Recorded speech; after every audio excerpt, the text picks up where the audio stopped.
අද ඔයාලට මම මේ වීඩියෝ එකෙන් ගෙන එන්නේ අපි ජනවාරි මාසේ ඉඳන් පටන් ගත්ත මගේ හස්බන්ඩ් ගෙනුයි වගාව. ඉතින් අපි දෙන්න මෙන්න මේ විදිහට තමයි පටන් ගත්තේ. මීට වඩා ලොකු වැඩ කොටසක් මේක කරන්න කලින් කෙරුණා. ඉතින් ඉක්මනට මං කළා අපි බලමු මේක කොහොමද අපි ආරම්භ කරේ කියලා. ඉතින් මමයි හස්බන්ඩ්ුයි රැයක් දවාලක් නැතුව අපිට ඉඩ තියෙන හැම වෙලාවකම අපි කරේ මේ වගාව ඉක්මනින් ගොඩ ගන්න උත්සාහ කරපු එක. ඉතින් අපි ඉස්සෙල්ලාම කොම්පොස්ට් දාලා පාත්ති කපාගෙන ආයෙ පැල හිටවනකොට අපි කොම්පොස්ට් දැම්ම මෙන්න මේ වගේ. ඊට පස්සේ අපි පැල වර්ග සල්ලි වලට ගෙනල්ලා මේ විදියට අපි හිටවන්න පටන් ගත්තා. ඉතින් බලන්නකෝ එයා තාමත් එහෙන් පාත්ති සකසනවා. මං ඇවිල්ලා එකින් එක පැල අරගෙන හිටෙව්වා. ඉතින් අපි දෙන්න මෙහෙම තමයි අපේ වගාව ඉස්සෙල්ලම ආරම්භ කළේ. මේක අපි පටන් ගත්තේ අපි කඩෙන් ලොකු මුදලක් දීලා සතිය ගානේ අපි එළවලු අරන් එනවනේ. ඉතින් අපිට ඒකට ලොකු මුදලක් වැය කරන්න වෙනවා. ඉතින් අපි හිතුවා වසවිස නැතුව පෝෂදායී එළවලු පළතුරු අපිට අපේ ගෙවත් එක්ම කඩා ගන්න පුළුවන් නම් කොච්චරනම් හොඳයිද කියලා.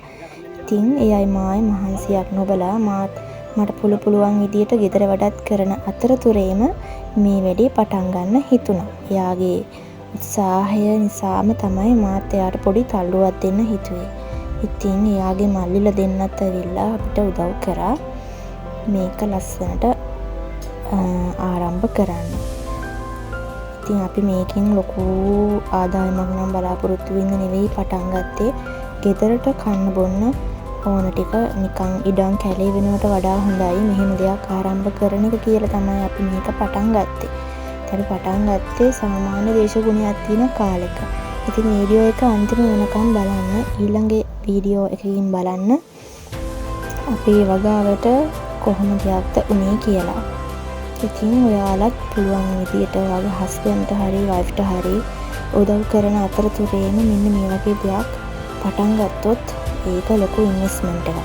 නිකන් ඉඩම් කැලේ වෙනවට වඩා මේ වගේ දෙයක් කරලා වසවිස නැතිව අපේ ඉවත්ෙන් ගන්න කොම්පොස්ට් ටිකෙන් අපිට පුළුවන් මේ වැඩේ පටන් ගන්න. ඉතින් මම මෙහාට මෙරිකල්ලා ඇවිල්ලත් ලොකු කාලයක් නැහැ. ඉතින් එයාගේ උනන්දුවට මාත් හයියක් වෙන්න හැමදෑම හිතුවේ. ඉතින් ඒ විදිහටම පුළුවන් වුණා එයාට ලොකු හයියක් වෙන්න.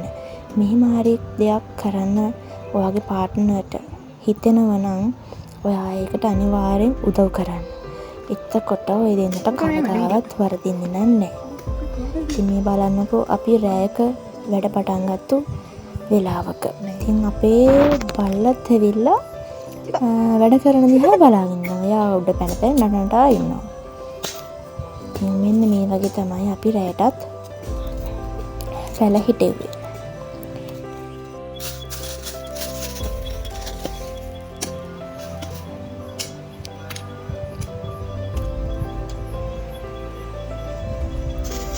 ඔයාලත් මේ විදියට ආරම්භ කරලා බලන්න. හැබැයි වැහි කාලෙක වගේ පටන් ගන්නවා නම් තමයි වඩාත් හොඳ.